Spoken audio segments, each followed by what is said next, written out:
Welcome back to another episode of Logan's Voice, where we talk about addiction, recovery, grief, and the fight to raise awareness about fentanyl and the broader drug crisis in America. I'm Doug Ballinger, Logan's dad, and I created this podcast in honor of my son Logan, who we lost to fentanyl poisoning in 2020. Through telling Logan's story, it's my mission to raise awareness about the illicit fentanyl epidemic killing so many people. But it's not just about that. It's also about celebrating those in recovery. Because supporting those we know that have chosen recovery without judgment or stigma is the way we help our fellow human beings that have struggled with substance use disorder. Today, I'm joined by someone whose story is both powerful and deeply personal. Luca is not only in recovery himself, he's also someone who knows firsthand the pain of losing a loved one to fentanyl. His brother died from fentanyl poisoning, and that loss, along with his own lived experience, has shaped the man he's becoming today. Luca has been incarcerated, he's battled addiction, and now he's doing the hard, honest work of rebuilding. He's showing up for his life, and I'm incredibly grateful to have him here to share his story. Luca, welcome to my podcast and thanks for joining me. I'm glad to be here, man.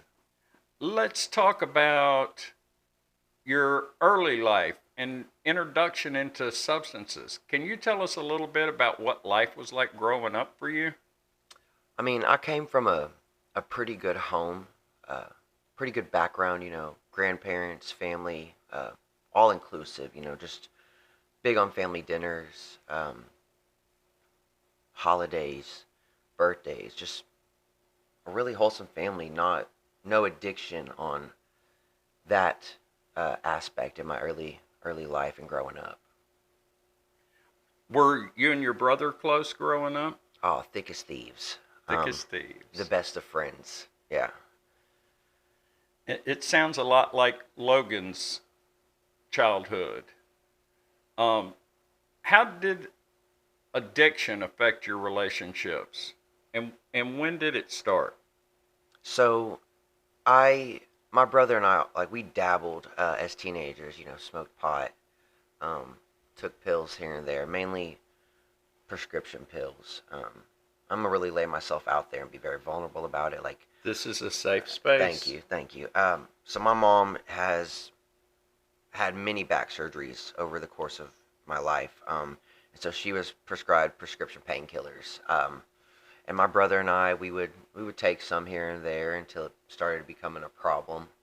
2019 is when I got into a really bad wreck. And I broke and dislocated my wrist. Ended up on morphine drips in the hospital. Ended up with everything they put me on during the surgeries and whatnot, and they sent me home with a prescription of hydrocodones and no refills.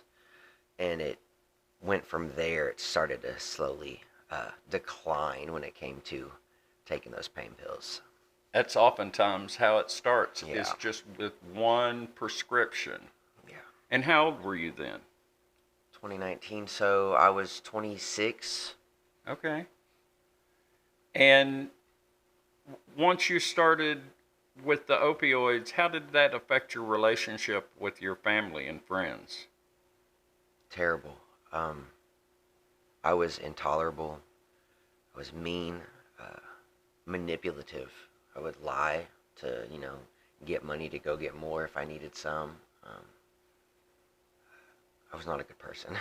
I understand. We, in our introduction, talked about that you were incarcerated. Can you talk about that a little bit? Oh man, I am a frequent flyer of Pulaski County. I should have a suite at that point. Yeah, I was in and out starting at 2021. I believe I did 6 months for a probation revocation in Pulaski County. I did graduate the CSI reentry program then. Got OR'd to Hoover rehab after finishing that program. I wasn't ready then. When you're not ready, you're just Not ready. Yeah, you're not. I mean, you're gonna keep doing what you're doing. So, at that point, I was calling my brother off the phone in Hoover, and I asked him to slip me drugs into some hygiene products that he brought me, and I was, getting high in the bathroom at Hoover, and I got kicked out.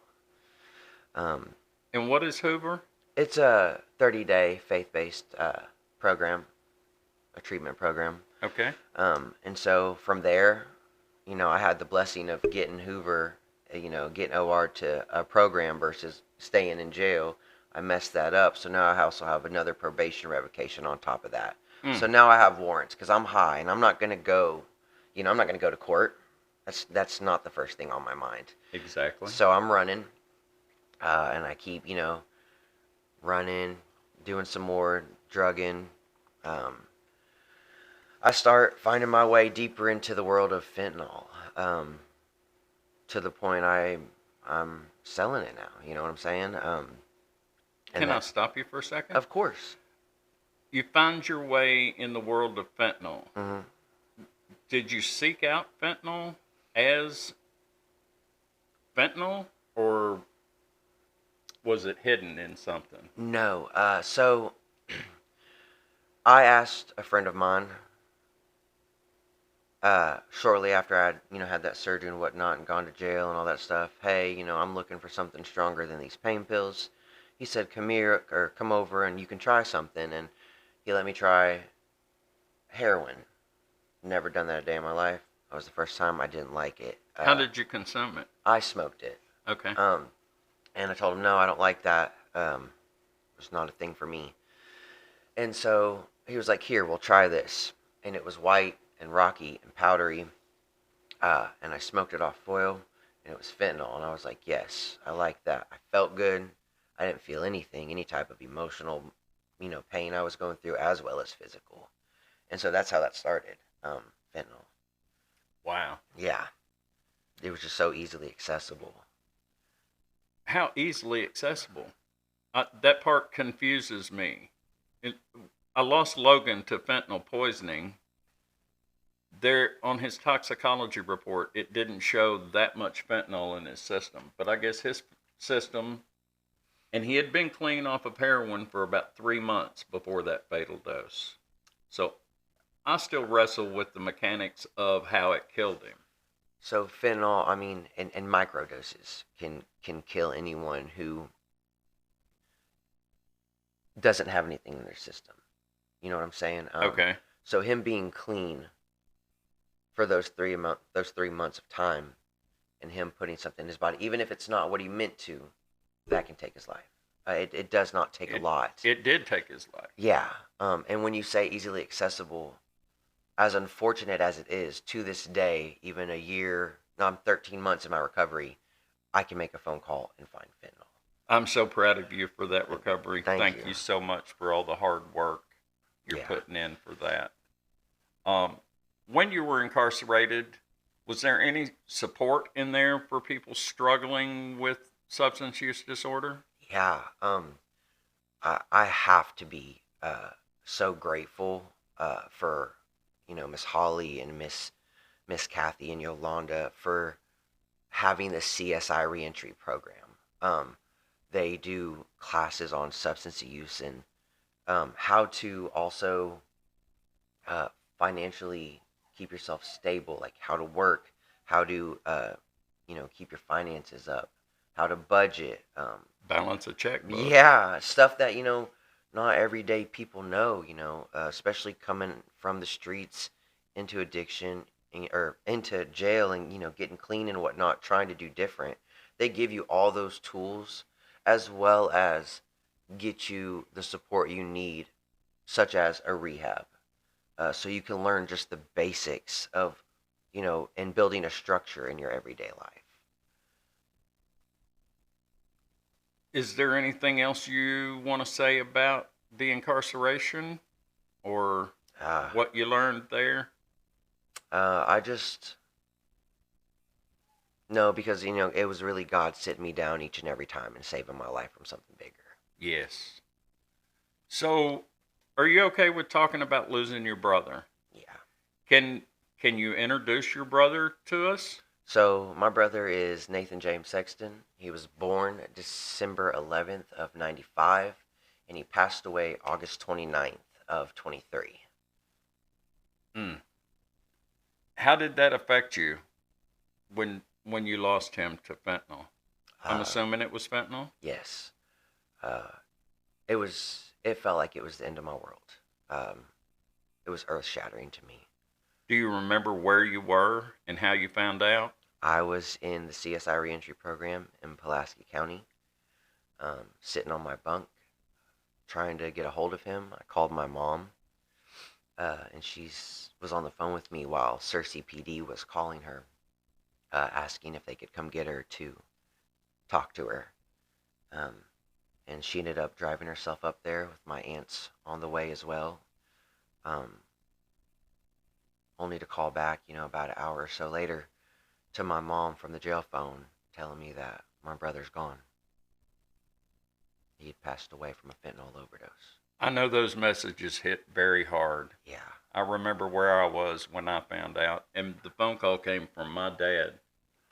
The police department called him because I'm a junior. We have the same name. Right. So they called him and he called me. Um, was that the wake up call that encourages your sobriety? So, yes and no. Obviously, being a recovering addict, at that moment in my life, I got out to a celebration of life. But the only thing I knew how to do, only thing I knew I wanted was to get high so I didn't have to feel. I didn't know how to process emotions. I didn't know that I wasn't always going to feel the way I was feeling right then. And so I got out, yes, and I did go to inpatient at Natural State Recovery Centers. And yeah, I got maybe close to 90 days clean, and then I relapsed. I tried. I wasn't there. I wasn't ready. I didn't. I was very selfish, and it was like it was all about me. About Nathan passing. Like that's my brother. I didn't take into account that my mom just lost her son. So we would argue, and we were clashing. And I ended up taking off and relapsing. So I started getting high again after getting out and whatnot and trying the whole recovery thing. On fentanyl? Absolutely, yes. That is my go-to. That is my drug of choice. And I immediately went to selling again as well. And I don't even like saying that I was a fentanyl dealer because it's such a hard thing to say, and it wasn't I wasn't doing it with the intent to hurt people. It was for me to also keep myself high so I didn't have to feel anything and for me to survive. I want people to understand. I want people to understand that it is, I'm sick. You know what I'm saying? I'm mentally, every day, I have to work on getting better. There's parts of me that I still don't know about myself that I'm still healing. So when I say I was a fentanyl dealer, yes, I was. I'm taking accountability for that. And that alone got me another Y felony for trafficking drugs. And on March 7th, which is my clean date, of 24, of 24, I found myself in handcuffs back in Pulaski County. But it was different. What made it different? I knew I was tired the first time after my brother passed. But this time, it was a confirmation for me. It was sad that it had to be that way, but I knew at that point I was done. Being in handcuffs, going through the withdrawals, going back to jail, the shame, the embarrassment. Did you see the same people in jail you had left behind when you Most of them, yeah. left? Most of them, yeah. I don't mean to laugh. No, but it's okay. I mean, it's part of my story. It's life. You either get it or you don't. But most people foxhole prayer when they go to jail, like, God, if I do this right, will you just get me out of here? No, that was not me this time. It was, God, I'm asking you to please take the taste of fentanyl out of my mouth. I don't want to do this anymore. I don't want to live this way. I want to live a life of purpose and everything that you have planned for me. I want to do that. And Absolutely. so I, knees on the ground, hands in the air, asking God, I cannot do this by myself. Please help me. And He did. And he was probably trying to help before, but He was. sometimes if you don't listen, he's Yeah, going to hit you with a bigger stick. definitely, definitely. Absolutely. What did those first days of sobriety look like in incarceration? Were you in withdrawals? Yeah. So pretty much, I didn't eat for almost. I think the first 2 weeks I was there, I wouldn't answer the jail ATMs or anything. Where they message you and whatnot. Mm-hmm. I was not having it. I was ashamed. I was sad. I was depressed. Genuinely wanted to die, and I also didn't have the energy or strength to get up. Um, Finally, after a week or so, I started to move around. You could just tell my muscle mass in my body was gone. I was very frail, very pale colored in the face and whatnot. And No nutrition. no, and I'm also laying on a yoga mat almost, not even 2 inches thick, on the floor, in the jail. So I mean, it's just not.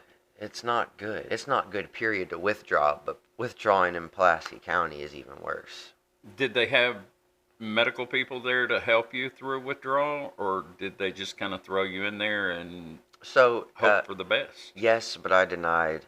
Uh, Medical treatment? I did, yeah. Why did you deny that? I think it was a punishment on myself Okay, for putting myself there again. that makes sense. And I just wanted to do it with not putting anything into my body. I understand. So now we're celebrating 13 months As of yesterday. of recovery Yes. as of yesterday. Congratulations. Thank you, I am man. so proud of you. What keeps you grounded today? What's your support system like? Oh man, I have a small circle of friends that I can call on anytime, day or night. I have my family. I have the most beautiful relationship with my mom and my aunt. One that I don't think I've ever had before. Uh, I have the Rooms of Narcotics Anonymous. I can't even begin to tell you what they do for me. They save my life every time I make it into one of those seats. I have a great sponsor. Um, I have 2 jobs that give me meaning and purpose in my life. Like, I might not like it, on some days, but I'm grateful I have it because I couldn't. You know what I'm saying? And you do the hard part, just get up and Yeah. go do what you know you have to do Yeah. to maintain your sobriety. How do you manage triggers, and are there triggers for you in those tough moments, especially now with grief still there? Oh, so like clockwork, people who are still in addiction and would come buy drugs from me, they would still hit me up early on in my recovery. It's dwindled off now. It's very rare that happens to me, but when that happens, I know that I have a choice. I can tell you no, or I can be like, yeah, I can get you something. But if I do that, there's repercussions for my actions. So I'll tell them, hey, no, I'm not involved in that anymore. I don't have any need for it. But if you would like some help and want to get clean, I do have resources that I can give you. That's amazing. Yeah. What's something you learned about yourself in recovery that surprised you? I'm hell-bent determined. You Yeah. didn't know that before? Not in this aspect of life, no. I knew I could go get it in the streets, but I didn't know I could go get it legally in the streets.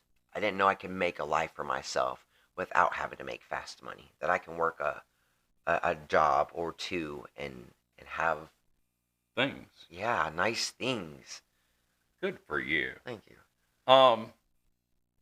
Let's talk about grief, guilt, and growth. I know you and your brother were close. Do you ever feel survivor's guilt? Like why you and not your brother survived? Yeah, I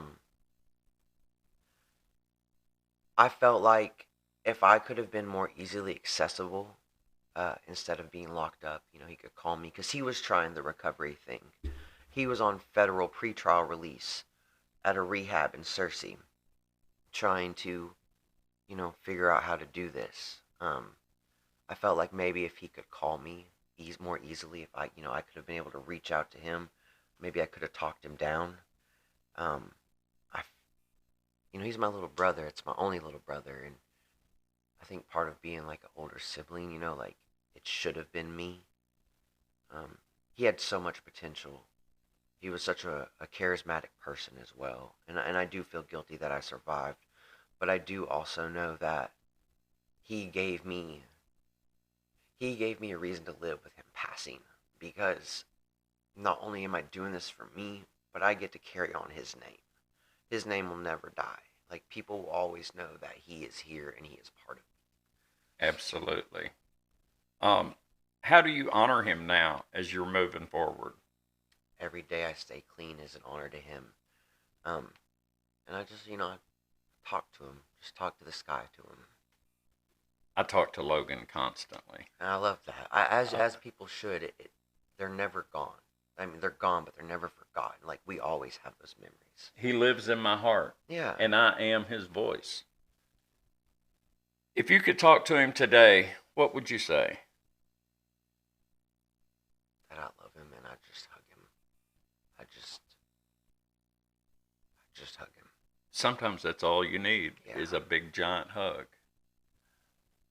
What do you want people to understand about addiction and fentanyl, especially those who've never been personally affected? So I want to speak to people who are on the other side of addiction first. We're humans. Addicts are humans just like you. We just have the gene of addiction inside of us. We have a disease, and sometimes that we don't know how to manage that. We don't have the resources that we need to get better. And with that, I ask that show grace, show patience, show understanding, show some love and compassion, because not everybody has that. You might see what you would call a junkie on the street nodded off, or high on methamphetamines. Maybe take some time to just be like, hey, you're worth it. Or maybe find a way to, if you can, take them to a rehab place, drop them off somewhere. If they want it, they'll get it. For anyone who's been in active addiction, I spent years ashamed trying to hide what I was doing. You are loved. You are worth living a life clean and sober. You are worth all the beautiful things that this world has to offer you. And please, if you need help, please seek it out. Do not be afraid to ask. There are people here who love you and want you to live. Absolutely. Absolutely. And for families, what's something you think families need to hear? It might be hard, but set those boundaries. You have to take care of yourself. Like I said, if they want the help, they will get it. You cannot make anyone get clean. Not for your children, not for for you, for a job. It's just they have to hit their rock bottom. And understand that it's not your fault, and there's nothing that you can do that's gonna save them. That's a theme that has been in my other episodes, is the stigma that's involved that keeps people from reaching out for help. Yeah, absolutely. That's one of the things that my mission is, to try to tear that stigma down. Make it so that people have a safe place to talk. I wrote a book about Logan, Logan's story. It's going to be published later this week. Can't wait. I know, I'm so excited. And now I've started these podcasts, Logan's Voice. So I want to make Logan's story be one of love and acceptance, and try to tear that stigma down so that people understand Humans aren't perfect, No. not in any way, shape, or form. We all struggle. I struggle. I don't have the gene in me that is causes substance use disorder. I don't know why I didn't get it, but I don't have it. Logan does. And that's what took him. The stigma took him. It's also, I find it very beautiful that his death, Logan's death, could have had you very bitter and very jaded towards people in addiction, and yet here you are trying to help, trying to make a difference, and I really do appreciate that, Doug. And I'm here to celebrate people like you that are in recovery and doing the work to stay in recovery. Yeah. Um, and you're going to find out, because you know I'm old.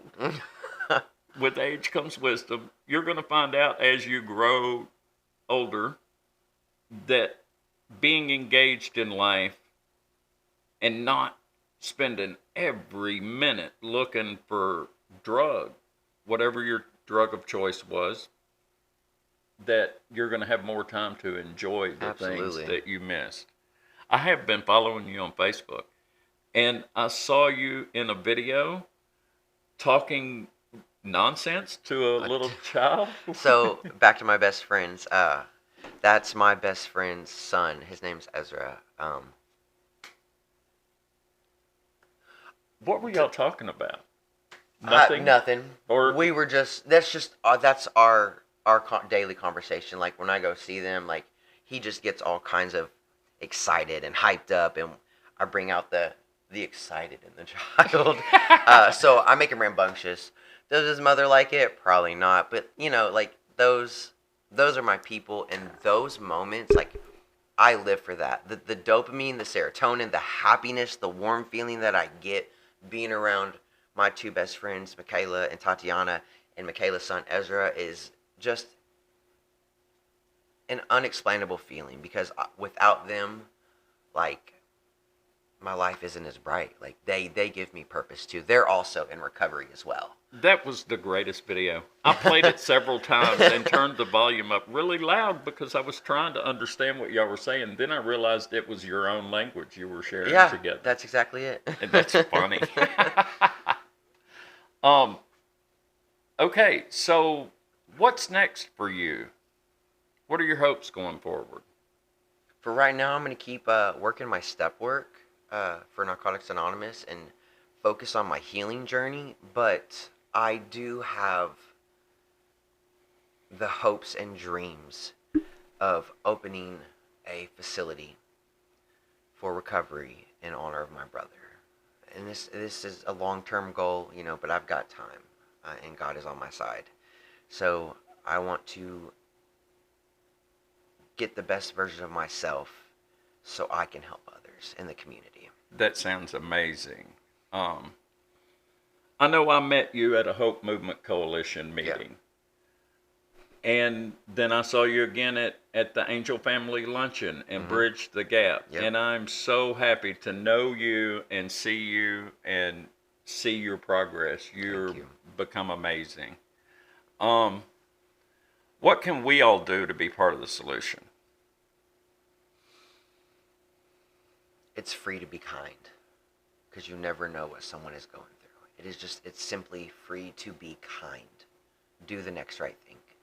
If you see someone struggling, reach out. Don't be so judgmental.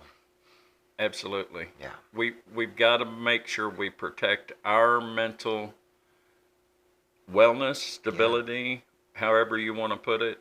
But it's my opinion that substance use disorder is born from some unknown or known trauma. Yeah. Something that has caused you to try to shut the noise down in your head. Is that true? Yes.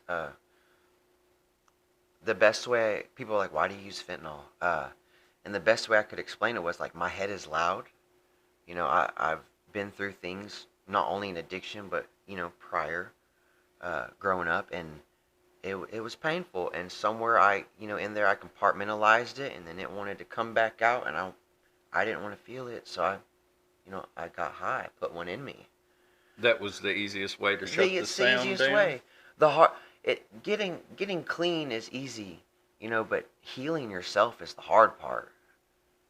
That's what I think we have to do as a society is figure out how to heal the underlying mental health issues, or otherwise we can spend all the time in the world trying to lock down borders, keep chemicals from coming into our country, illicit fentanyl from coming into our country. Mental health is a priority. That is what needs to be focused on, to heal the parts of you that have been damaged so you can maintain that. And if we can heal mental health, then we kind of did away with the reason people are seeking the drug. Right. Right. Do you have anything else you want to add before we start to wrap this up? I'm just very grateful to be able to be here and to speak out in honor of Logan and my brother and all those that we have lost to fentanyl poisoning or overdose. I'm just grateful. Thank you for allowing me to be here.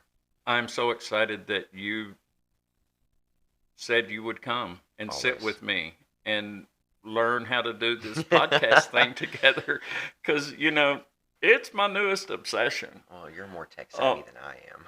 Luca, thank you so much for being here and opening your heart. Your story is so raw, it's real, and it's proof that even in the aftermath of deep loss, hard roads, healing is possible. You've lived through what so many fear: addiction, incarceration, and the devastating loss of a brother. And yet you're choosing life. You're choosing recovery. And I think that gives people hope. To everyone listening, if Luca's story touched you, please share this episode. You never know who might need to hear that recovery is possible. Luca is living proof. Or that they're not alone in their grief. If you or someone you love is struggling, don't wait. There is help. There is hope. And there are people like Luca who are walking proof that even in the darkest moments, you can find your way forward.